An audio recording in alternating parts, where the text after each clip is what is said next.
Hi guys, MrRoflWaffles here. Today we're going to be going through another cipher. It leads us to this beautiful result. But first of all, we're going to go back to the basics. So last time I was talking about a cipher that was invented by this guy called Felix de la Stelle, and part of the process involved using a grid, something like this. Now, this grid I'm going to name this episode, or this week. It's not really been a week, and it's not really an episode. Is this a series now? I guess it can be. I'm going to name it, it's a polybius square, okay? A polybius square is a square just like that, where you've got your alphabet basically plopped into a grid. Now, you'll notice, just like last time, that the J has been absorbed into the I. If you don't understand what is going on there, watch my last episode of this and you'll understand, because I made it very, very clear. We've now got a 25-letter long alphabet, and I is combined with J, so that it fits that 5x5 grid. So, that's a polybius square. That is specifically an sort of rearranged polybius square. And what I mean is that you could, if you liked, if you wanted to, you could mess up the order of that, and that would mean it would be a little harder for whoever might be trying to break your cipher to break your cipher. Now, I might want to encipher something as well, and I'm going to do it just with the regular, perfectly normal grid, so that's A, B, C, etc. No crazy reorderings going on there. We're going to get the name Milo, which is my name. Lovely stuff. That's a perfectly good example, I think you'll find. And we'll go, okay, M. Where is M in the grid? Let's go, oh, there it is. So M is going to be 3, 2. All right, so 3, 2. Good stuff. Then we've got I's here. That's 2, 4. Lovely. L, whereabouts is that going to be? That's there, 3, 1. You see what I'm doing, guys? And then finally O, which is here, gives us a 3, 4, okay? So we have 3, 2, 2, 4, 3, 1, 3, 4. I should probably make those a bit more clear so you can see the distinctions. 3, 2, 2, 4, 3, 1, oh god, I've messed it up now. 3, 1, 3, 1, and then 3, 4, okay? It is 3, 1, right? No, it's not. Yes, it is. L is 3, 1. Good, so that would be Milo, just written using this square, right? You've now fractionated your letters. So initially we had these letters here, and we have fractionated them such that they are now described by more than one object. Basically, you need more than one bit of information to get back to that letter M, because you need the row and the column, okay? So what we can then do, and what Felix de la Stelle does in these ciphers that he has made, is he splits these two things up. So the 3 is no longer associated with the 2. And so you then end up in a position where, even if you knew that there was a 3 involved, you would go to your 3 and you'd have all these letters which could possibly be the column which you wanted. So obviously that gives you some security. Very nice. So, for example, doing that exact method for the word Milo, we've got 3, 2, 2, 4, 3, 1, 3, 4. So what I'm going to do is I'm going to write that out. Let me get another colour real quick. Let me get the red. Ooh, baby. Nice and saucy. Look at that. So we are going to go like this instead. This is a key difference. This is the bifid cipher, okay? We've got 3, 2. We're going to write it such that it's like this. 3, 2. So now it's written, rather than being just going across horizontally, we're writing it vertically. 3, 2, then the 2, 4 is going to be next. 2, 4. Then next we've got 3, 1. Then next we've got 3, 4. Voila. And now, the interesting thing about this is that if we read it as we were before, reading it across, you'll see that 3, 2 is going to map to 3, 2, so that's fine. We've got an M. Okay, so 3, 2 would give us an M. 3, 3 though, if we go 3, 3, that gives us an N. So for some reason, my name's suddenly spelt wrong. Reason why, it's enciphered. N there, then, so we've got 3, 2, 3, 3, 2, 4, and then 1, 4. So that's going to be 2, 4, and then 1, 4. So that's ID. M-N-I-D. Hi guys, Mnid here. No, it doesn't really work. So, well, hi guys, Milo here doesn't really work either. But that clearly is an enciphered version of my name. Hopefully you guys follow along with that and agree with what I've just said. If, by some odd trick of the light, what am I saying? If, for example, you had a a 2 here and a 1 there, just because you had another letter, maybe it was a 5-letter long word, then what you would do is you'd have a pair here, so this would be a pair, this would be a pair, and then this letter on the end, that one there would loop around and join up with that one, and then you'd have a pair there, and you'd have a pair there. Okay, so that's what happens if it just so happens that you have to basically go to the next line midway through a letter. Okay, so that is the bifid cipher, and we can also decipher things using that same cipher, which we're going to do in a moment, but we're going to do it with a slightly more complicated example. Okay, we're going to do it with an example that involves bagels. And the reason I'm using bagel is because it's a nice word that hasn't got any repeated letters, so we don't need to worry about that. And it's 5 letters long. So we have here a polybius square, except the difference this time is that we've got BAGEL, which is basically our keyword at the beginning of the alphabet. And then the way I've written this is all the rest of the letters are ordered as they normally would be. So normally you would have A, B, C, D, E, F, G, right? But this time we've already used the letter A in the word bagel, and so we can't put that directly after these letters. So the A has been used and the B has been used. So what we do is we go A, B, all right, C would be the next letter. So that comes next. C, D, E would then be next after D, but E's in bagel as well. And so bagel just happens to contain these wonderful 5 letters that mean that this is what your grid ends up looking like. C, D, E, F, G, H, I, remember I and J are combined, so I, J, K, L, M, N, O, P, Q, R, S, T, U, V, W, X, Y, Z. So that gives you your new rearranged alphabet. So this is not the polybius square we were using before, where it is a regular standard order without any rearrangement going on. This one has got a specific order to it, and so if you were trying to crack a code, you would need to know the order of the alphabet in order to solve the cipher. Interestingly enough, that is the reason why it's so difficult to solve the ADFGX cipher on Mob of the Dead, is because as far as I'm aware to this day, I don't know if I'm going to change my mind and suddenly solve this thing tomorrow, but right now, I don't know what the alphabet order is, and so I can't solve the cipher because there are too many possibilities for the order of all those letters. That's 25 letters, that's a lot of them, and so picking a random order there and then trying to solve, failing, picking a new random order, trying to solve, failing, is a hopeless task. It really would just take too long. I've done the maths. So, what we're going to do today is decipher this. QND, we've obviously got more coming after that, but QND, oh, that's a mystery word. What could it possibly mean? Well, we've got the keyword bagel, thankfully. Bagels have just been shown unto us, they've been revealed, and we're going to be using the bagel keyword and the bagel polybius square to solve QND. Alright, so what we'll do is we'll say Q. Whereabouts is Q? Let's see. There's Q. Okay, so that's going to give us a 4-1. So I'm going to write 4-1. I'll make it nice and clear this time by drawing squiggly lines like that to separate the letters. Wouldn't that be lovely? It is lovely, I've just done it. So 4-1, then an N. N is going to be here. That's going to be a 3-3, I hope you agree. 3-3. And then we've got a D. That's going to be here, so that's a 2-2, okay? 2-2. Lovely. So, next is to do the reverse of what we did before. So before, when I was here, if you guys remember, I had 3-2, and I wrote that like this. We wrote these out as 3-2, 2-4, and that was in vertical pairs. 3-2, 2-4, 3-1, 3-4. Okay? You agree? I hope so. So, we are now doing the reverse. Before, we were enciphering. Here, we were taking some text that we knew what it said. It said Milo, right? That said, I'll just bring this down a little bit more, you can see, maybe, yep, it said Milo.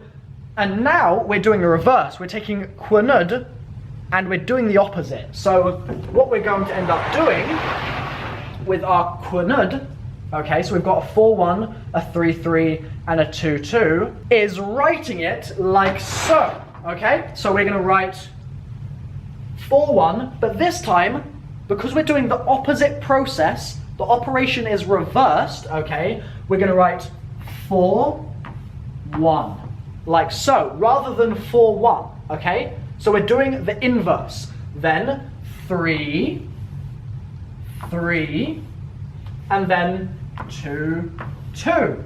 But that's just what I've written there. What we need to do to make this work, if I can find an eraser, are these called erasers? What are they called? Sky brush, there you go. We're gonna get rid of this 3, 2, 2 that I've got on the end, and we're gonna put it underneath, okay? Like so. Because before we wrote the letters that we had, the fractionated letters, we wrote them vertically like this, and then read them horizontally. Now, we've written them horizontally, shifted it around, so that we can read them vertically, okay? So that then becomes 4, let me get another color, let's just go for it. Bit extravagant, but hey, what the hell? 4, 3, okay. On this grid, 4, 3, bish bash bosh, gets us to S. So we've got a letter S. What's next? 1, 2. So we're going to go 1, 2. So that's A. Bash, bosh, bish. And finally, 3, 2, which is going to get us an M. So that, my dear friends, is Sam. Which is obviously very much relevant to the zombie storyline if you follow at all in any capacity whatsoever. So, at that point, I could have just stopped and said, all right, they get it now, that's fine. But no, I'm giving you a worked example. No, not a worked example. I'm giving you an example to do yourselves, okay? So if you'd like to, some trivia. Which member of the O4, okay, is most honorable? Picture in your mind, which one of the O4 is most honorable? And once you've made that decision, use that as the keyword, okay, just like I have bageled here, use that as your keyword to solve this piece of ciphertext, okay? Shouldn't be too difficult. You should be able to do it in like a couple of minutes. It shouldn't take long at all. You're going to need to construct your polybius square with your keyword, shifting your alphabet, and you're then going to need to look up your letters, as I have done with QND here, and solve. Remember, you're reversing the original process we did with Milo. So now, by the way, the answers will be in the description down below. Now, we're going to be doing an even slightly more complex version, and this one is the actual thing used in the map. This is what Treyarch used and basically went, you know what, guys? We're going to be quite nice to them. We're going to give them a perfectly regular alphabet. There's not going to be a shift in the alphabet. It's not going to be misordered or misordered. I can't figure out a word to use. It's not going to be scrambled. There you go. This is a wholly non-eggy problem. Get it? It's not scrambled.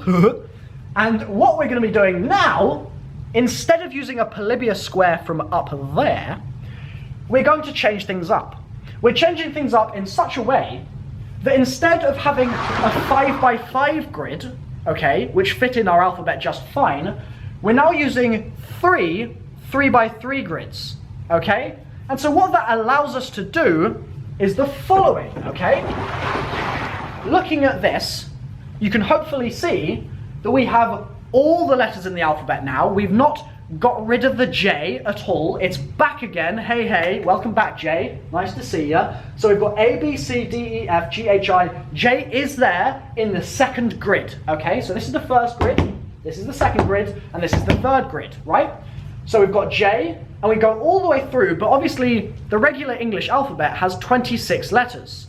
If we've got 3 3x3 grids, then that's 27 letters. So we have a space at the end.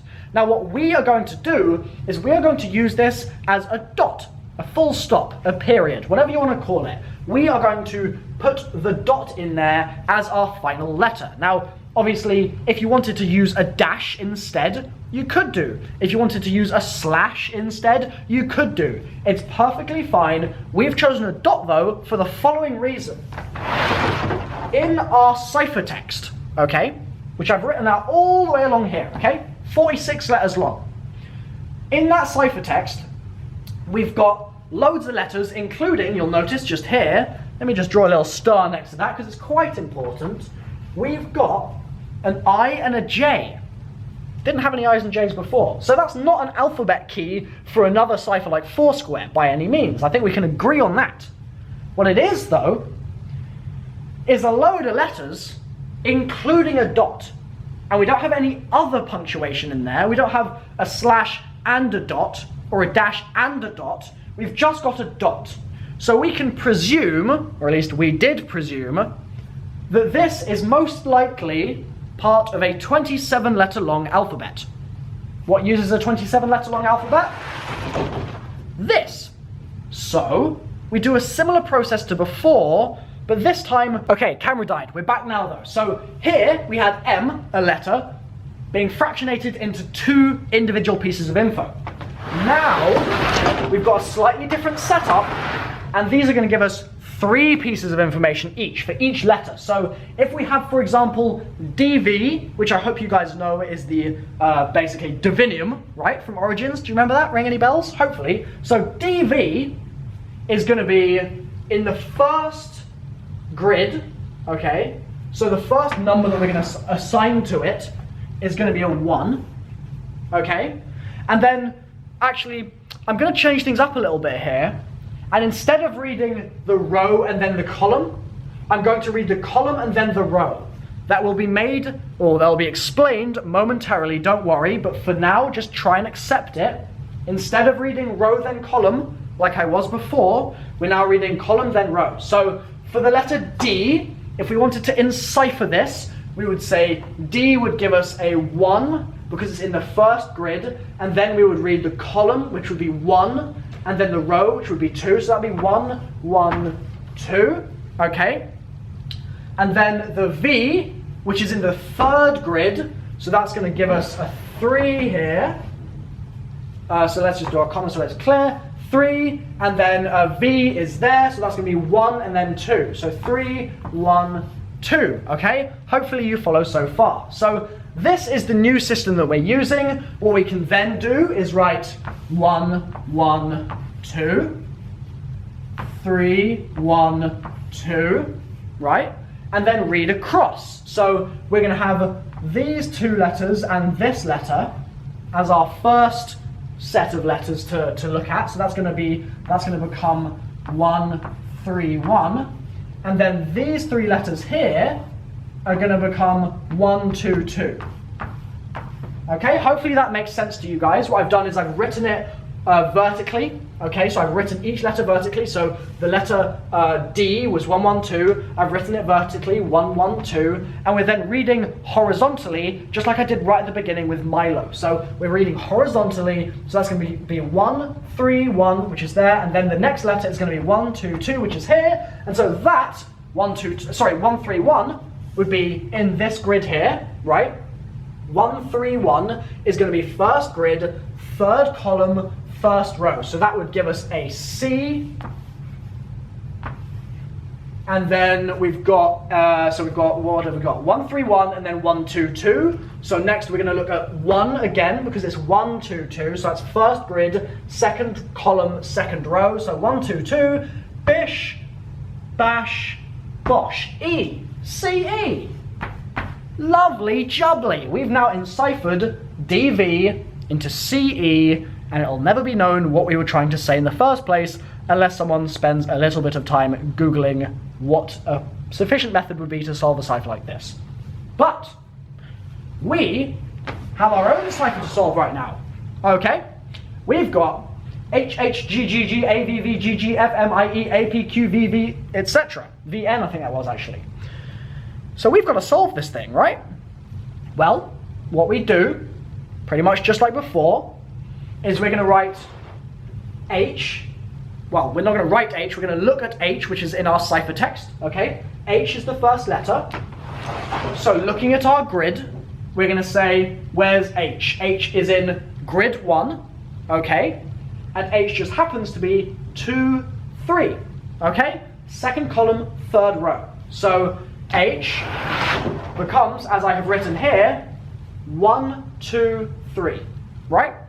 The next letter in the ciphertext is H again. So that becomes 1, 2, 3. So we're writing it out, and the reason, again, we're writing it out horizontally is because we're deciphering now. So remember, when we're enciphering, we write it vertically and then write it horizontally and read off and find our new ciphertext. When we're doing the ciphertext and going backwards to the plain text, we write it like this, okay, horizontally, and then we read off vertically to find our original letters. So I've written 1, 2, 3 for H, 1, 2, 3 for the next H. This would keep going, and it would keep going until your line was 46 letters long, okay? So once that happened, you would go on to the next line, okay? And you'd write another list of letters, 46 letters long. Next line, 46 letters long. So what that will mean is that you'll end up with 3 lines of 46 letter long numbers, essentially. I keep saying letters, but I'm using them interchangeably right now. And what this gives us, when we decipher, and this is where the fun part comes in, we go 1, 1, 1, so remember, because we've gone backwards now, we wrote horizontally, we're reading vertically, 1, 1, 1, looking at our grid here, 1, 1, 1 gives us A, alright? That gives us an A. 1, 1, 1 gives us an A. Okay, 2, 3, 1, again, reading vertically, grid 2, column 3, row 1 gives us an L. 3, 2, 1, 3, 2, 1 gives us a T. 1, 2, 3, 1, 2, 3, H. So that was 1, 2, 3. Now we've got 2, 3, 2, 2, 3, 2, O, etc. Okay. Could keep going. Obviously I haven't written out the full 46 number long lines, but that's fine. It would have just taken way too long, and I'm about to get chucked out of this room, so I've got to be quick. Gotta be quick. By the way, like the video. This has taken so long to do and prepare and produce. Please give it a like. I would appreciate it very much. So this, as you can see, is starting to look like English. A-L-T-H-O. Yep. Next is probably going to be a U, a G, an H. Although, if we do the whole thing, what do we get? Although they have discovered the way, PRIMIS will fail. Thanks for watching, guys. See you next time. Bye-bye.